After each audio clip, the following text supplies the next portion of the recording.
May 27th, 1967, the USS John F. Kennedy is officially launched by Jackie Kennedy, and also Marilyn Monroe, and also Gene Tierney, and also Marlene Dietrich, Judith Campbell, Inga Arvad, Anita Ekberg, Ellen Romach.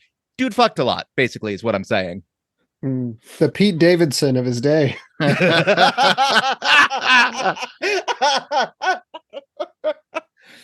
I am her sad. Please suck my dick.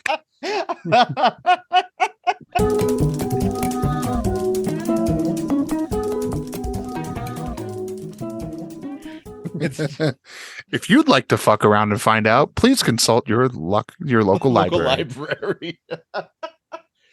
Listen, in the age of book bannings, it is true. Also, Jen used to work at a public library. Like, a lot of people came in and fucked around and found out that you can get banned from the library for doing foilies in the bathroom. Right. You fuck around and find out about, like, the origins of fascism or about Native American massacres. Yeah. Or just a Cormac, just Blood Meridian.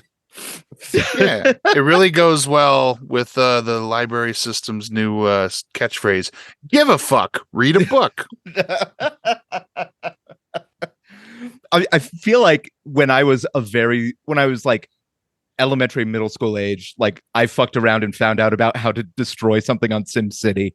That's really why I would go to the library. Oh yeah, you just type in fund and you get unlimited money. Never have to pay it back. The days of those cheat codes you could enter in Blizzard games by typing them in. That's a throwback. You know what? This is a cheat code to start the show after we've started the show. I think we've started the show already. Yeah, this is basic. We're in it. We're soaking in it. Which means I'm going to say welcome to the revisionist. That's right. I'm switching it up this time. I'm taking the lead. Freaky little switch. All right. Brian, almost this is usually why I take the lead. I'm Brian Flynn. We've got a rhythm, and I don't know what to do if I'm the second in this boy train. And bringing up the caboose on this boy train, Mitch Jones. Welcome back to the show. I'm the caboose. And I also didn't introduce myself, and I'm Zach Powers. Shit, did I throw off the rhythm? Was I not supposed to speak? No. Where is Brian going to throw in the intro music? Is it now? It's sometime. Maybe it's just running underneath this whole thing. Maybe it'll come like in between the actual and the alternate. We don't know at this point. We're getting experimental. This is going to be some David Lynch shit. Yeah, we're also joined by a weird fucking baby. Yeah. And a can of Pabst Blue Ribbon or whatever. I think even our wildest alternate histories have no match for Twin Peaks: The Return. Yeah, I would say so. None of them have featured a man sweeping a floor for like 7 minutes. Yeah, my alternate history is basically based on Eraserhead right now. It's weird. My actual history does have a man sweeping a floor for 7 minutes. I've not watched Twin Peaks: The Return yet. I've swept a floor for 7 minutes, so that is a thing that has happened in actual history. Listeners, welcome back to the show. We've had a bit of a hiatus because I have had a series of illnesses, and also we are adults with adult things happening to us. Yeah, I have responsibilities to, unlike Brian, not to children. So just to myself and my significant other mostly. And cats. You have cats. That's true. We have 2 cats who are very, as precious as bundles of light. Yeah, you got to watch out for the cats, because if not, they'll be like, hey, so we're going to eat his bones, right? Yeah. Yeah. Cats they'll are turn sneaky. against you. Yeah. They're conspiring. I don't like it. They're not conspiring against me. I've made sure of that. I've made sure they're happy and fulfilled. When the cat revolution happens, I'll be spared. I, for one, welcome our feline overlords. Yeah. They'll say, he always gave wet. Open to the He filled the bird feeders that we might be entertained. Yeah, they'll let you oversee like the hair tie mines or whatever. This slave picks up our shit with regularity. At first, your cat voice sounded mildly robotic, and now it is getting a little more like mid-Atlantic FDR type accent that I'm kind of digging. I don't know. I'm imagining cats with like big like brains that like they've evolved to have the big like pulsating brains. Like, we are from the outer regions. I mean, I'm really envisioning like what is it in fucking Clockwork Orange, the Lukavenko treatment, but instead of just like slides of chaos, it's just every single cat's asshole. Da Vinci, I think maybe, something like that. Look, that's not a movie I've watched since I was in high school. For a number of fucking reasons. I watched it for my other podcast, The Movie Trap, a couple of years ago. Oh man, well, it's pretty good. There's interesting things going on in that movie. Yeah, it's not terrible. But actually, sorry, Zach, if you want to do like what we do on the show. This is a podcast. If you didn't know that already, I mean, I don't know how you got here, but I'm glad you're along for the ride, I guess. Basically, podcast is an audio format you listen to that's like radio, but you just Wikipedia podcasts for that. You download it, you can listen to whenever you want. It's saved in perpetuity until Disney Plus pulls it from the platform and erases it from history. But this particular podcast, they can be about anything. If you want to, learn about history, you can do that. If you want to become fucking alt-right, hey man, you can find it. This one's not about either of those things, except it's about the first one. This is an alternate history podcast. It's comedy history. In this podcast, myself, Brian, and a guest, in this case, Mitch. That's me. That is Mitch. Yeah. You heard it here first. That's him. Talk about a person or event from history. In this case, it'll be a person. And one of us gives the true state-sanctioned, or more accurately, Wikipedia-sanctioned account of that person, place, or event from history. That noun from history.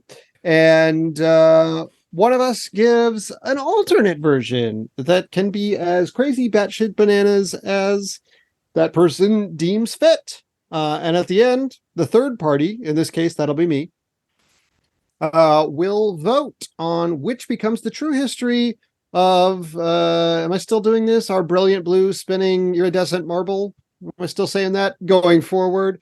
It's nostalgic at this point for when it was habitable.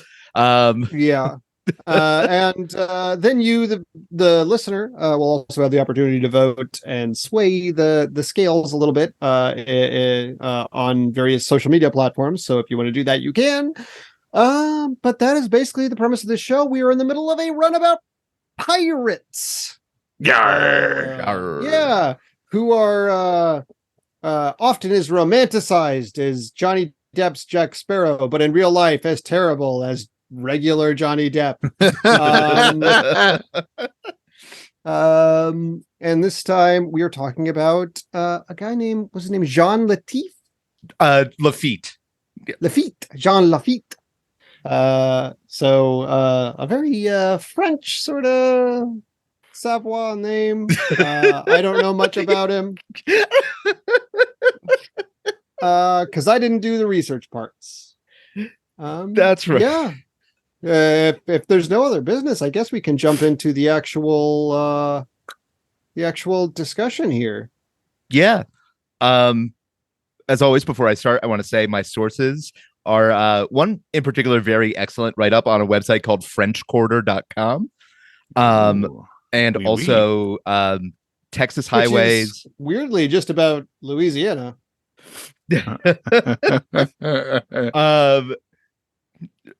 Texas Highways, Wikipedia, and we'll see.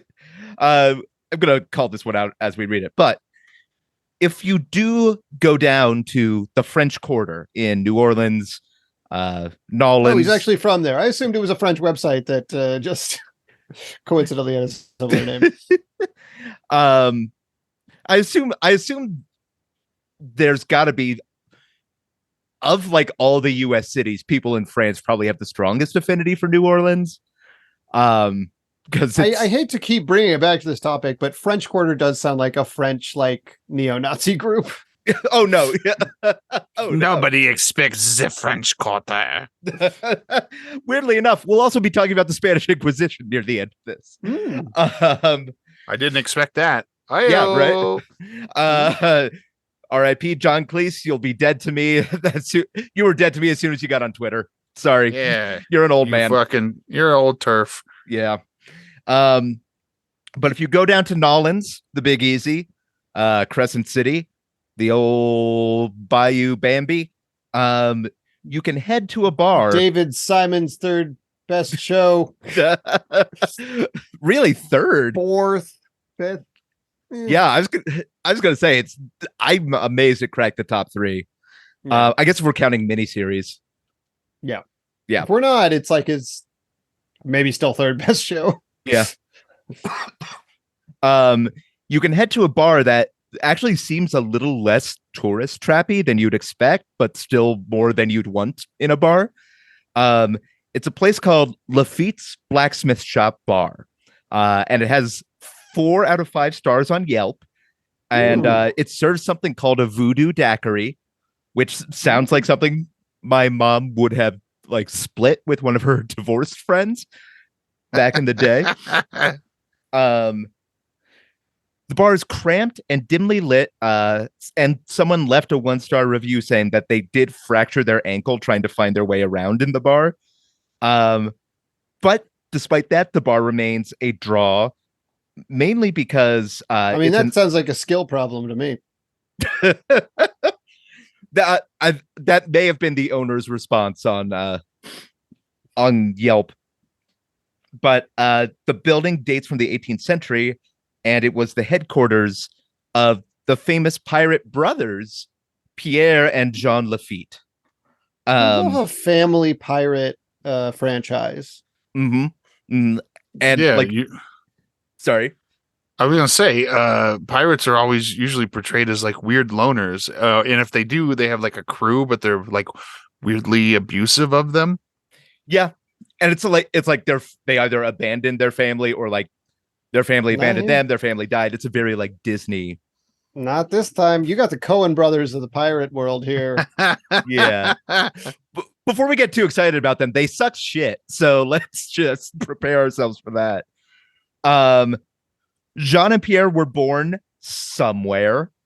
Jean alternatively gives like multiple answers through multiple sources. One is like Bordeaux in France or Bayonne, France, not of course fabulous Bayonne, New Jersey, home of the world's only natural habitat for tracksuits, or the French colony of Saint-Domingue, which we today know as Haiti.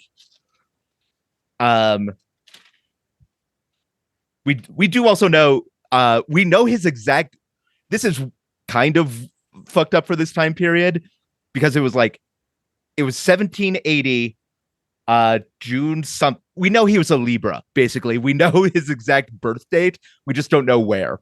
But do we know his rising sign is the question. No, yeah, what time was he born at? Yeah, I couldn't get times.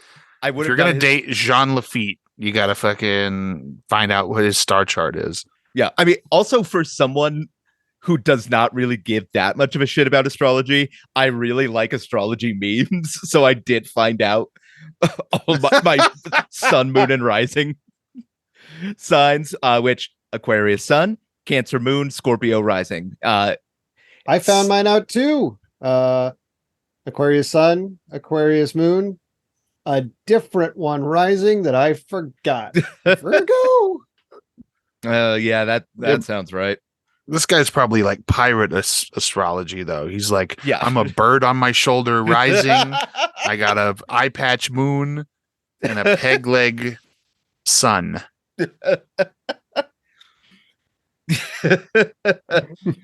Scurvy sun, scurvy Scurvy. moon, scurvy rising, baby. Yeah, I'm a scurvy dog, you see. Sorry, I'm just gonna Siri, can dogs get scurvy? No, okay. Cool. Safe. It's a feline disease. Oh no. Watch out, Zach. Your cats have scurvy. They're in the other room. It's not the 28 days later, like anger virus or whatever the fuck it's called. And also, when it's a feline, is that a disease that felines are susceptible to, or one they created? Oh shit! They created it in a lab in Meowhan. Is this a Rise of the Planet of the Apes situation where they got their own little? Anybody remember that movie? No. Yep. Yeah. Pretty good. It'd be like Cats Together Strong, but I don't think you could get cats to team up because they would just annoy each other too much and then like go to sleep. That's fair enough. But so things are a little fuzzy for his early adolescence. We do know that if he did live or was born in Saint-Domingue, it was around 1805 that he and Pierre opened the blacksmith shop in New Orleans. And that is partly because in 1804, the Haitian Revolution started. And,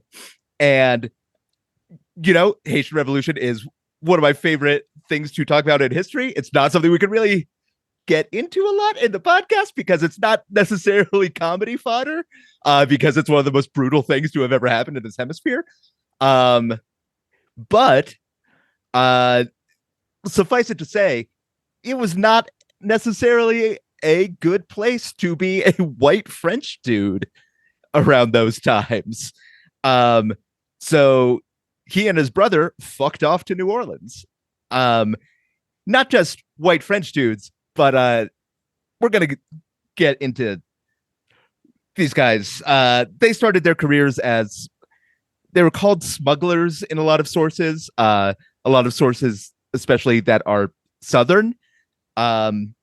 And you can kind of see where this is going, but they use their knowledge of the swamps and bayous of the Delta to bring in quote unquote illicit goods. And those goods were human beings, enslaved people, who the Laffite brothers took from the Caribbean and snuck into the US, which this is starting a little bit before, but also going on after 1808 when the US banned the importation of slaves, which of course didn't stop it at all, because the US government didn't actually really give a shit. Which I know everyone listening is shocked, so I'll give everyone a minute to collect their monocles off the floor. Wait, they were an ineffective piece of shit government back then too? I know, right? Yeah. It turns out, the hell you say? Not even in like, by the time you hit the Adams administration, you've already jumped the shark. Not even that. Washington wasn't that good either. Listen, presidents, turns out, are bad. Still better than kings. So are they better than kings? Yes, but not by enough. Not by enough. So listeners, let's try to square that fucking complicated circle for a little bit. Pierre was the face of the operation, running the blacksmith shop and doing the sales, making the connections. But Jean was the pirate. He set up operations in a swamp to the south of Nolens, called, I fucking love this, called Barataria, I believe. And I only found one source that would translate this. And they say it means, quote, dishonesty at sea, which is a very specific word. and I don't know what language it's supposed to be from because it's certainly not French because I know French and none of those words fit in Barataria. You go down there in the swamplands in Barataria. It's probably Cajun. Yeah, it honestly might be. Yeah. Fucking sound like Nicolas Cage in any of the movies he did for a paycheck. Yeah. I know these swamps like the back of my hand. That's a good Cage. I gotta say. Thanks. I've been practicing. I don't want to be a voice actor. Yeah. Feels like my skull's on fire, but I'm good. Thanks for the water. In the Nick Cage animated series, that's also not starring Nick Cage. Right. The unauthorized Nick Cage animated series. Sean Laffite might have been the Nick Cage of his day. Yeah, maybe. Nick Cage seems like at least a respectable enough person. Maybe I missed something.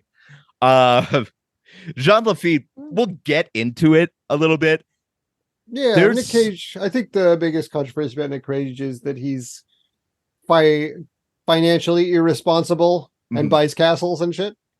I think the biggest thing I know of with Nick Cage is that he bought like smuggled dinosaur skulls for one of his aforementioned castles, which also does tie into the bad with money. I mean, to be fair, I'm pretty sure he returned the skulls. Yes, he did return the skull. Which that's why he was allowed to make that movie with Pedro Pascal. Sorry, I also just of Indiana Jones and the Kingdom of the Crystal Skull. Sorry, I did also just where the picture skull him like was also returned.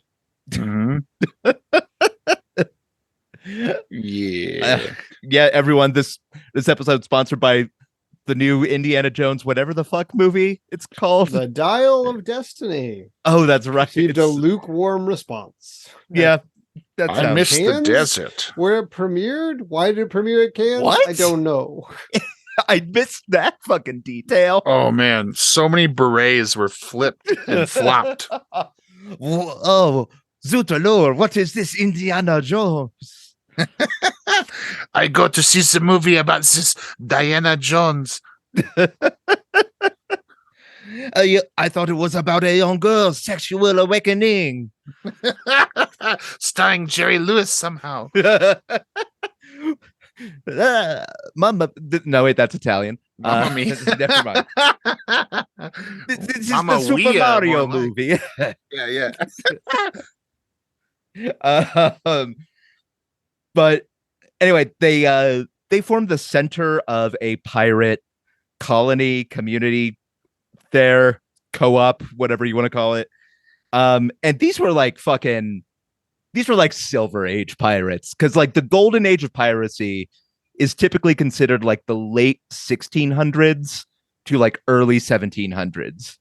Is it the same in Pirates as it is in DC Comics? Yes, where, that's like, right. The Silver Age is where Yes. like the Joker was like, "I'll rob a bank with a whoopee cushion." Yes.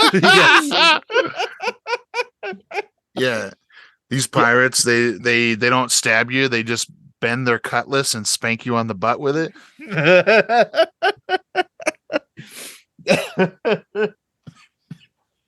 There's the fucking like Great Gazoo show up. Is that DC Comics or am I thinking of Flintstones? Well, that's in the Flintstones. Flintstones. That yeah. is definitely Flintstones. Okay. But oddly enough, Hanna-Barbera is owned by Warner Brothers, which is owned by, also owns DC.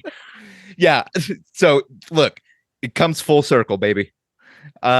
Corporate conglomeration. Let's talk about the best thing ever and why suddenly you can't watch anything you like on the TV you pay for. Anyway, like when you think of like golden age pirates, you typically think more swashbuckling, like adventure, the more romantic image. And like we've talked about with some of these other people, how that is not necessarily grounded in fact a lot of the time, but there are aspects of it that are true. These Silver Age pirates are they're just like business people, basically. Like whenever one of Laffitte's men were caught, they had a law firm in New Orleans on retainer called Livingston and Ginner, And they just like bailed them out using lawyers and not, like a sword and a cannon. So these are some cuck ass pirates, basically. They're just out wandering around, parading the streets with their buddies. And that bar that I mentioned at the beginning, Laffite's Blacksmith Shop Bar, which is a clumsy name for a bar, but if you do want to sponsor us, Laffite's Blacksmith Shop Bar, don't listen to what I'm about to say. But that bar was their front, and so they ended up selling slaves out of the very bar tourists now go to get shithoused before their voodoo ghost tour or whatever else happens in the French Quarter. But Going to see Nicolas Cage's gravestone. Yeah, that's true. I heard he was a Dracula. Recently, he was. Yeah. Yeah. I've heard that was based on a true story. Oh man, I have not seen Renfield yet, because the trailers looked fucking obnoxious. But apparently it's much better than it looked. So I do kind of want to check that out. Because also Vampires Kiss Nicolas Cage is a fucking great thing. I'm doing the meme. You don't say. The camera angle was off, but I liked it. It worked. Oh shit! I came across. Oh wow! There we go. I'm doing this I'm vamping on an audio medium. Way to go, Mitch. Literally vamping. Literally, fuck. Hey, these guys. You guys are all right. We haven't missed a beat. So they're hanging out in Barataria until about 1814, when they're chased off by the governor of Louisiana, Governor Claiborne. And so they sort of end up wandering around for a little bit, but it's not long after this that he's approached by the British Navy, sorry, who invited the Laffite brothers to joined them in the War of 1812 against the Americans. And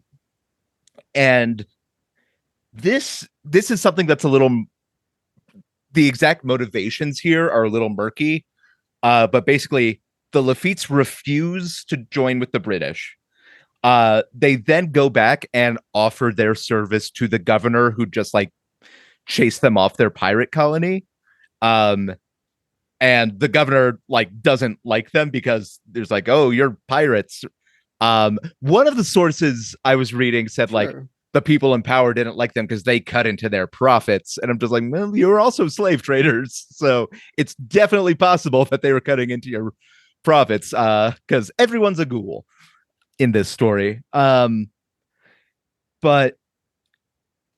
so the governor rebuffed them. Whether the Laffites were looking for like clemency, maybe, is a strong theory, or even just like a negotiating tactic of like, oh, we could join the British. What will you offer us if we join you?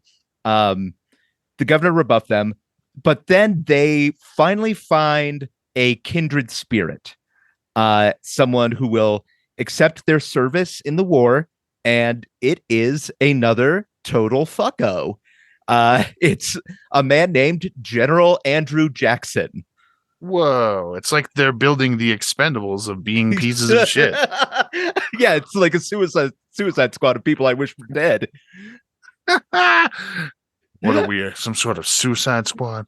I know that wasn't Nicolas Cage, but a Nicolas Cage impression will double as a Will Smith in a pinch. Well, I don't know how you do the math on that, but I won't question you. Jackson employed the Laffites smuggler navy in part to like defend the city of New Orleans from the British. The British were basically, the goal of their like Louisiana campaign was to capture, like, basically control the Mississippi. The US had already like done the Louisiana Purchase, but the British could effectively cut off all that new territory if they controlled the Mississippi. but also like they had the Lafitte smuggle supplies to U.S. troops. And depending on who you ask, they helped. Who might I ask? different people. If you were to go up to someone who is like wearing a t-shirt that said "I heart Andrew Jackson" and find him unproblematic, and also don't really understand how timeline works, they might say that this intervention in the Battle of New Orleans was the climactic moment of the War of 1812. Other people might say that the war had actually been over for 2 weeks when the Treaty of Kent was signed, although it hadn't made its way back to North America by that point. But it was still signed and just like waiting to be ratified. So kind of a wash, I guess. It's like, to me, it's like Resident Evil 4, where you find a typewriter to save at, and then you're like, maybe I'll keep going. Maybe there's another one real close by, and you don't get there, and you're just like, I have to go down to dinner. Mom's calling me.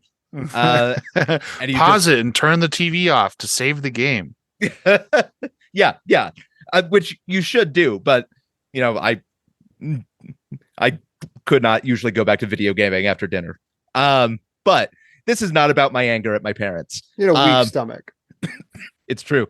I usually my home routine was come home, homework, do some video games, eat dinner, violently shit for 4 hours, and then Conan, and then bed. Nice. The barbarian or the comedian? The comedian, yeah. The violent shitting kept me from having to watch Leno, which was fine.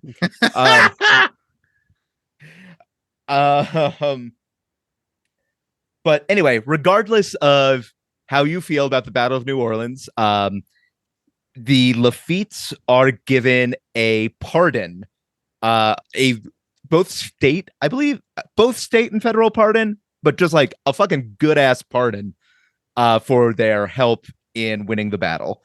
And immediately after getting the pardon, they go back to crime. But this time they base themselves out of Galveston Island outside Texas and sailed their ships around the Yucatan Peninsula. And it was around this time that Jean accepted an offer. I think actually both brothers, but John in particular, accepted an offer to spy for Spain against the U.S.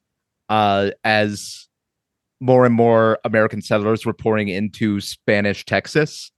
At that point, the Mexican independence was sort of it was a pretty chaotic time in the region. But they accept an offer to spy against the U.S. And there's a lot of contradictory things that Jean Lafitte has like purportedly said about his life. One of them, I mean, two of them was that he was an American patriot, which the whole spying for Spain against the U.S. kind of undercuts a little bit. But also he claimed at some point that he specifically hated Spain and would do anything to undermine them and would only like target Spanish ships. And hell yeah. Yeah. Fuck gazpacho, he said. Fuck reasonable afternoon nap times for everyone. He claimed to be descended from like a Sephardic Jewish great grandmother somewhere along his mother's line, whose family were forcibly converted during the Inquisition. Okay. And I thought that was going to be a wilder claim. When you said he claimed to be descended from, I thought it was going to be like Moses or like Jesus Christ or yeah, I thought it was going to be way wilder than like the I'm part Jewish kind of thing. Yeah, I mean, I guess it's wild in the context of not ever really being able to tell if this guy is lying. Yeah. But I mean, it's a reasonable people lie about that that they lie that they're part whatever all the time, but like usually when it's a figure in history lying about their background, it's like, I'm descended from, Frankenstein. My grandfather's left hand was used for Frankenstein.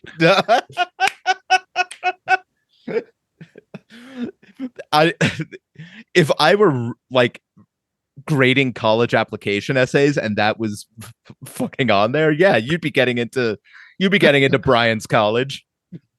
Really Brian's easy. college. Ask us about our Latin motto contest. Please give us one. But so there's a lot that is, like I said, up in the air about what this guy claimed. Because he was not ever subtle about being a pirate. So he was able to sort of try to do marketing on the level other pirates didn't do. Man, he really was a Captain Jack Sparrow. Yeah, the more we talk about it, yeah, very much a Sparrow. Yeah. The feds tried chasing him, and eventually the Navy forced him out of Galveston in 1820, and he and his brother disappeared into the Yucatan, and Jean was never proven to be seen alive again. We know Pierre died in 1821 in a town in the Yucatan that I did not write down. And it's generally presumed that Jean also probably died wandering around the Yucatan Peninsula around this time, which is a very reasonable thing. However,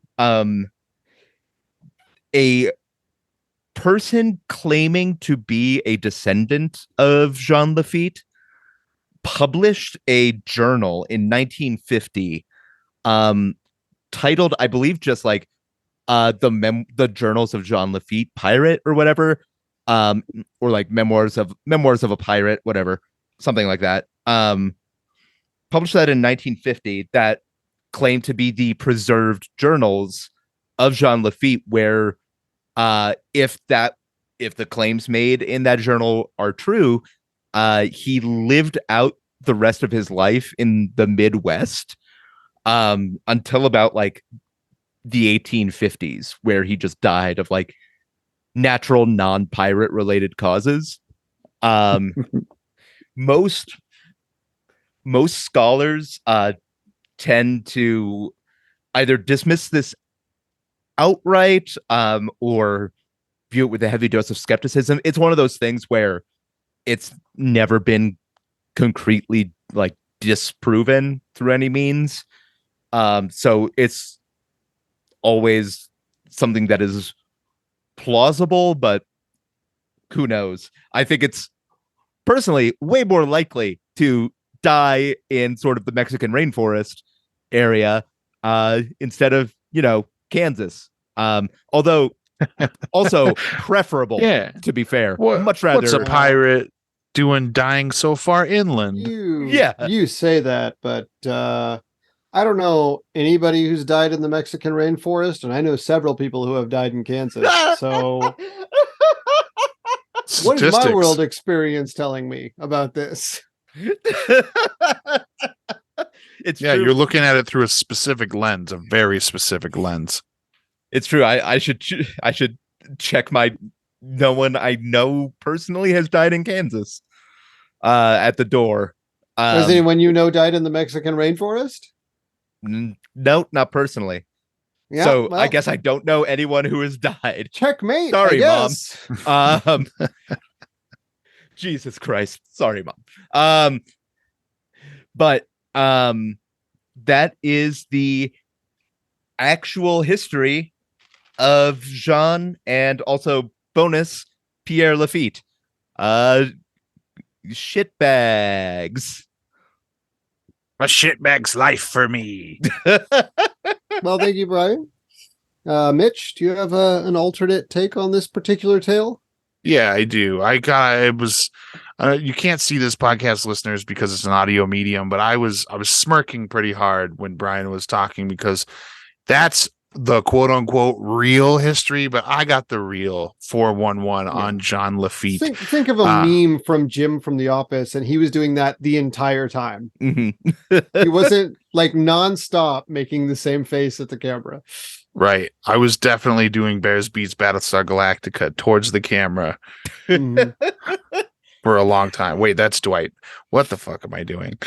Anyway, but yeah, so Jean Lafitte, he was born maybe in France, maybe in Saint-Domingue. Is that how you say that?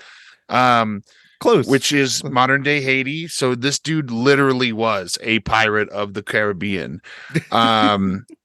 So he was, him and his brother Pierre, they're hanging out. They're just being scumbags with feathers in their hats and shit. Big old. I gotta imagine that was like the tap out T-shirt of the day. Yeah. Yeah. You got an affliction? No, I got a flamingo feather in my hat. That's a jaunty feather, though.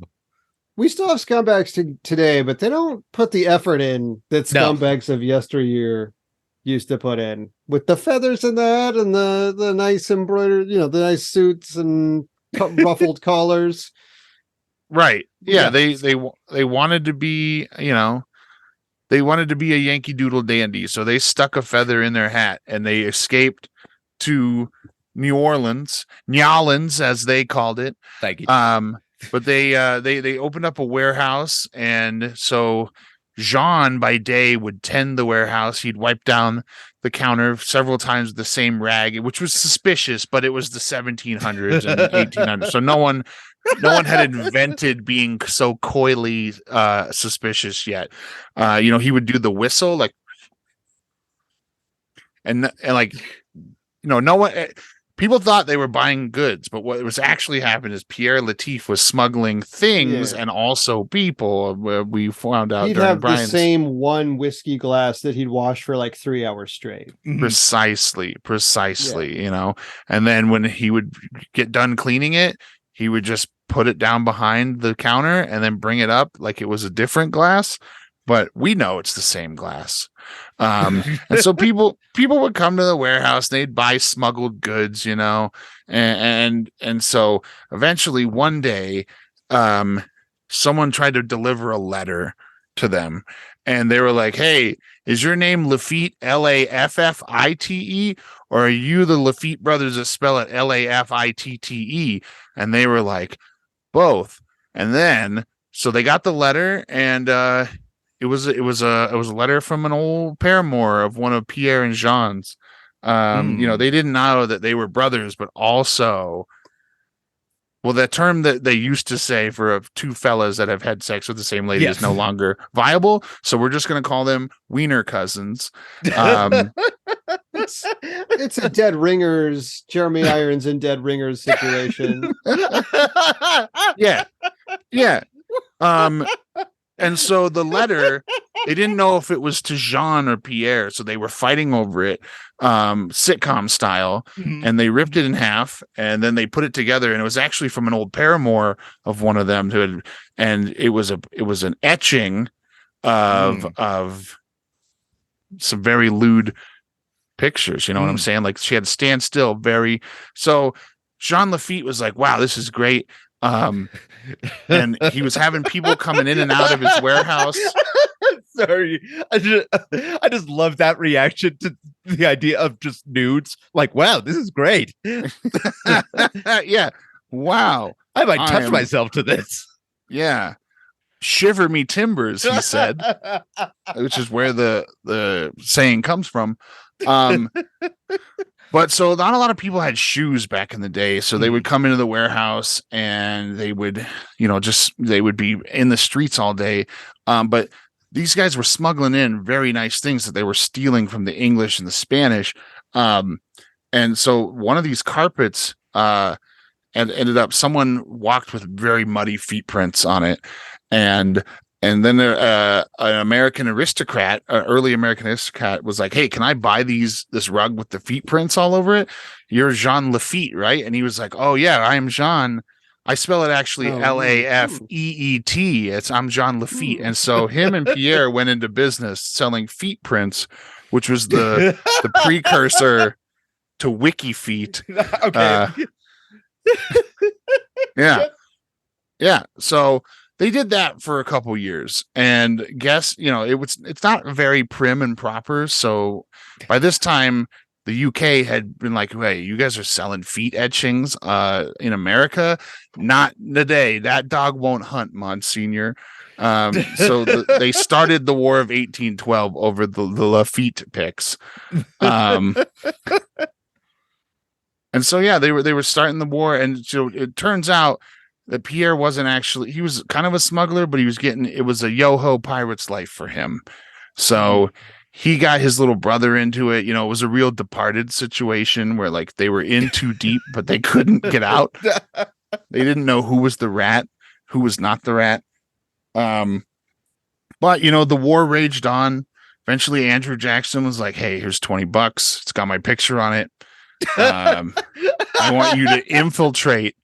You and your brother have to infiltrate the British Navy and take them down for America," which is the most American thing two French brothers have ever done.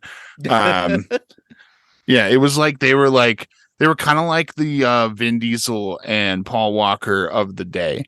They were the best, and people don't like them, but they have to come to them for their skill set, their powers, their abilities. There's a whole section on Wikipedia about his powers and abilities, but a lot of them just say that his writings never survived because he would always use a secretary to dictate, and it was mostly just footprints, so people couldn't read it. I do also gotta say, Vin Diesel's powers, they definitely extend to an incredibly deep knowledge of Riddick lore. Sure. Well, And the whole Pitch Black series. And Paul Walker's powers include people forgetting that he dated a very, very young person. Yes. Oh, God. Yeah. I mean, that's very pirate-like of him. Yep. To do that. Based on what we've discussed these last several episodes. Yup.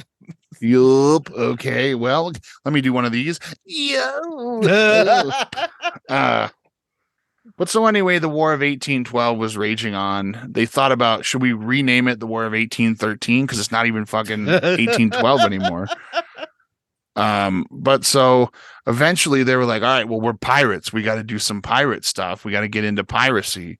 So one day they, in the bay of Barataria, what was it called? Barataria? Barilla Tacos. Yeah.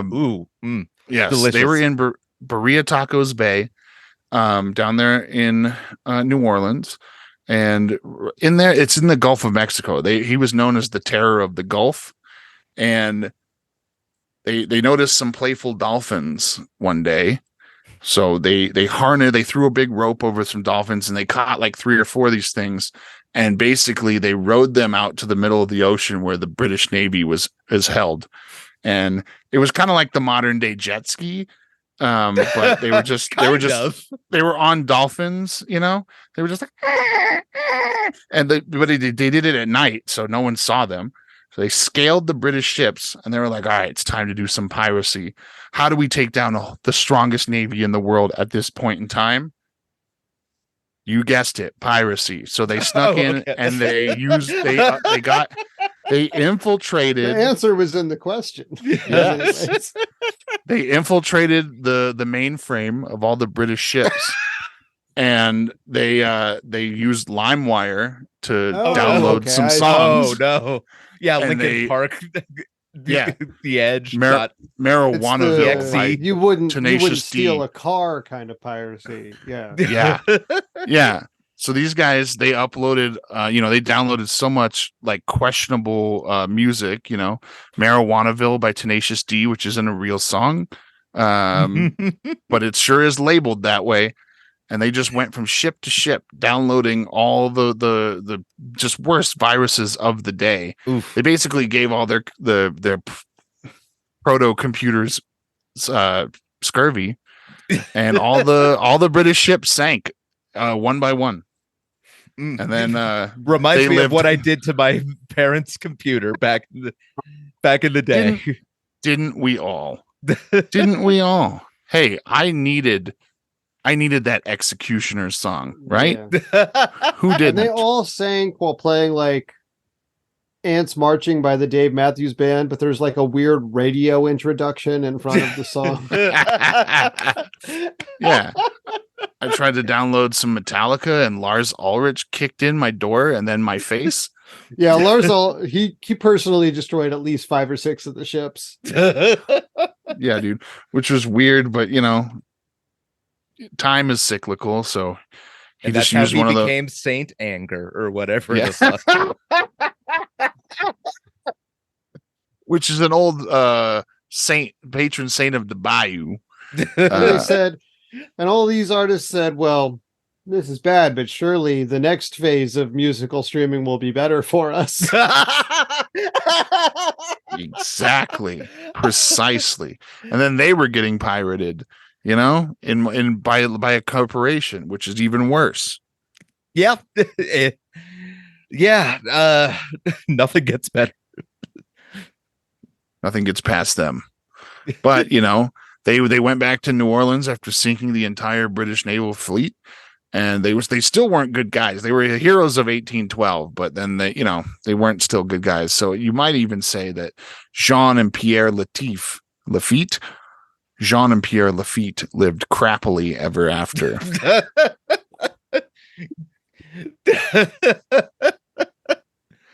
Love it. Can I ask, did he die in the Yucatan or did he die in the Midwest? Oh, he flipped his Corvette. That's actually how he died. Oh, okay. Do you know where? Probably in Kansas, if I'm guessing, if statistics are a thing. The famously treacherous roads of Kansas. Yeah, man. It was a weird time for the country. We had just bought most of it from the French, so there was a lot of roads to listen to some Van Halen and do burnouts in your Corvette on. Honestly, he was on so much pseudo at that point that, like, even if that road was not looking as straight as it did to him. Yeah. Yeah. I would just say I've driven through Kansas, and I believe you could sleep while driving through that state. Just tape your hands to the wheel. Yeah, literally. It's a line. Just wake up in Topeka and be like, okay, we're about to hit Missouri. Here we go. Man, we ain't in Colorado anymore. Yeah, there's like, yeah. Oh, go ahead. No, I was just gonna say there's a stretch of Colorado, Kansas and Colorado for people who don't know, where like the first, I would say 30 minutes to an hour, depending on how caffeinated you are and just like the music in the car, your general mood, that you're like, oh, this is beautiful. And then everything else happens for the next 9 hours. It's not a fun drive. Well, Brian and I have done that drive together from, I don't remember where we started, Fort Collins to Lawrence, Kansas. Yeah, I think we started in Littleton, but like same diff at that point. Yeah, with a few other people. Yeah. Yeah, I've done that drive many times because I have family that lived in Kansas and they died there. Whoa. I have a couple people who are still alive there. Laffite got him. Yeah. Oh, man. Mitch, thank you. Thank you. Thank you for letting me speak the truth about Jean and Pierre Laffite. You're well. The pirate brothers of Kansas. Sorry. All right, I guess that brings it around to me for the conclusion of the show. We got true and false stories of of the Laffite brothers. You You might know, even say it's the agony of Lafitte. of the two brother pairings, yeah. we've covered two brother pairings on the pirate section of this show, and this Mhm. is by far the less disturbing one, believe it or not. Yeah, which is very fucked up. But we've been away for a little bit. We've had difficulties with scheduling for the past few weeks and all that stuff. And whether I want to talk about the slavers who were involved in the political intricacies of the time, or do I want to bring it back on a fun note and talk about the guys who accidentally created WikiFeet, which is in its own way a horrible, horrible scenario. I think I want to go with the latter. I want to go with the wild story because we've been away for a minute, and let's get back on the right foot, as it were. God Yeah, damn it. but we're gonna have to pay for it. Yeah. Is WikiFeet paywalled? I don't know. I I think it's just a database. I don't even want to know. That was a pop quiz, really, to see if I could catch either of you out. No, man, it's actually a really intricate, structured system. They got a great. I've looked up WikiFeet for very specific reasons, and it's like I'll hear usually comedian podcasters I know who are like somewhat famous ask like on their show like, "Am I on WikiFeet?"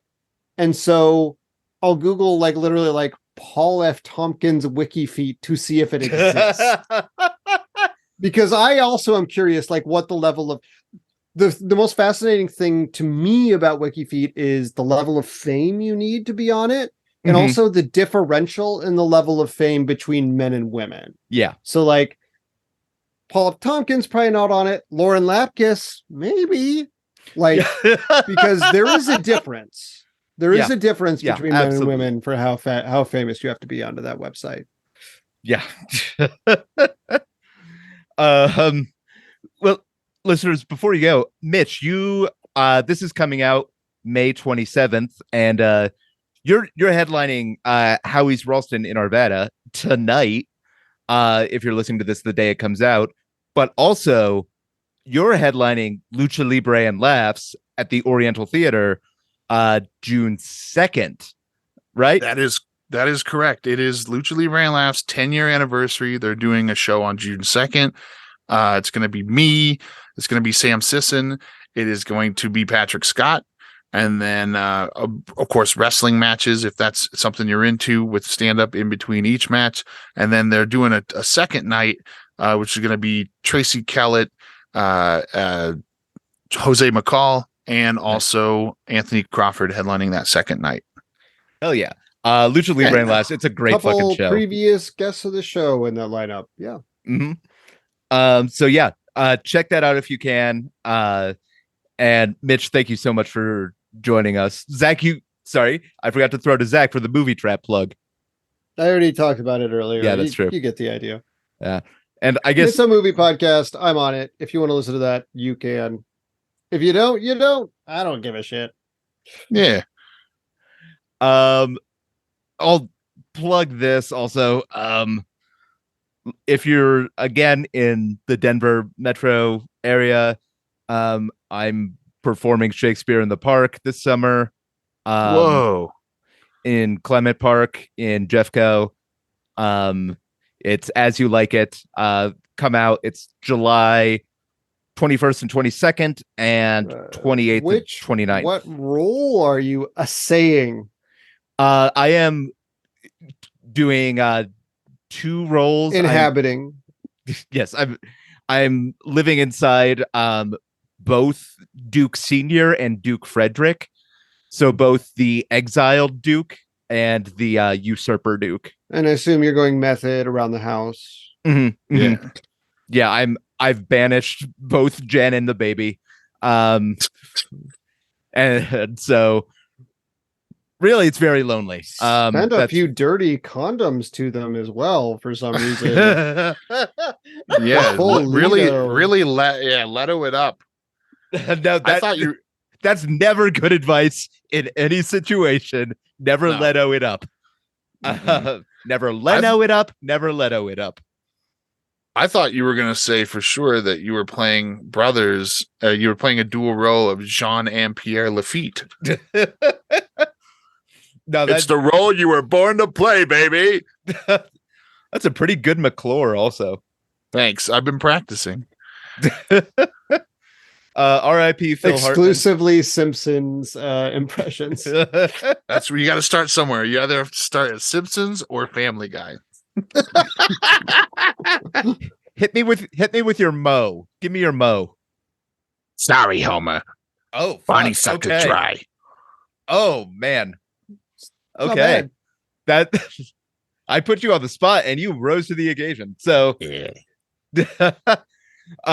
listeners, thank you so much for joining us. Oh, Bonnie.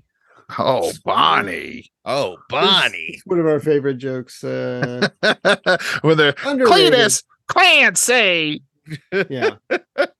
Well, I'm better than regular dirt. I'm like that fancy dirt. So I think one of my favorite is Lenny. Hey, I just got here. What's going on? Oh my God. Man. This is quickly devolving into the hey, remember that podcast? And also specifically for people of a certain age, because kids nowadays don't remember The Simpsons when it was good. Right. But it might be good again. Unlikely. Honestly, it might come back around at some point in like 50 I years. mean, if I were putting money on The Simpsons will get good again or the main cast members will die, I'm going to go ahead with the main cast members will die. Yeah, that's fair. I'm I think- semi-shocked none of them have died yet. Well, Marshall Wallace died. Yeah. But the family. Yeah, there you go. I There think you go, once yeah. the family dies, that's going to be like, okay, time to wrap it up. Yeah. I mean, I don't want this to happen, but like, yeah, if Nancy Cartwright like fucking beefs it and they have to have a Bart's funeral episode, like, yeah, that's gonna be fucking the end of the show as a viable entertainment option. I hope Nancy Cartwright lives and does not die before this episode is released. Well, I hope I hope that Nancy Cartwright eventually dies because immortality is a curse. I wish I know. Yeah. So that's on my that opinion note. on Nancy Cartwright's mortality. On that note, And listeners, I'm not going to back down. You know what, listeners? That's my opinion on Nancy Cartwright's mortality. I'm not going to change it. I hope sticking it to is it. finite for her own sake. I hope she lives the exact amount of time she would like to, unless of course it is like an abominable, like unnatural amount of time where her life is extended by sucking the blood of the young. Because I don't approve of that. I mean, she might. She is a Scientologist. Oh, she is? Yeah. I'm sorry. Did I burst your bubble? Oh, well, then now you're like, I want her to die right now. But there's no middle ground here. Was she a Scientologist in 1997? I don't know. So that's another reason why The Simpsons maybe was better then. Whoa. We're just revelating. This is not revisionist. This is revelationist right now. Yeah. Speaking of making shit up, Scientology. We've where done it usually comes back to 2 episodes on specifically L. Ron Hubbard and at least 2 others about Scientology's schemes. Yeah. So we are, I guess, not a friend of the church. No. So I guess if your podcast gets mysteriously deleted from the internet, we'll know who's behind it. Disney Plus, yeah. Yes. Damn you, Or Michael HBO Eisner. Max. Yeah. Well, listeners, thank you for joining Sorry, us. guys. It's okay. Rambling. That was fun. Mitch, thank you so much for joining us. Thanks for having me again, guys. I always have a lot of fun. Yeah, always fun having you. Zach, thank you as always. Good to see you. Yep. Also, possibly Republican lawmakers who outlaw podcasts where you have two dads, because Brian and I are both your dad. That's true. And we're very proud of you. Speaking of, most of you. I do have to go tend to a baby who is apparently losing her goddamn mind. All right, tend that baby. Have a good time. Welcome back. Have a good time.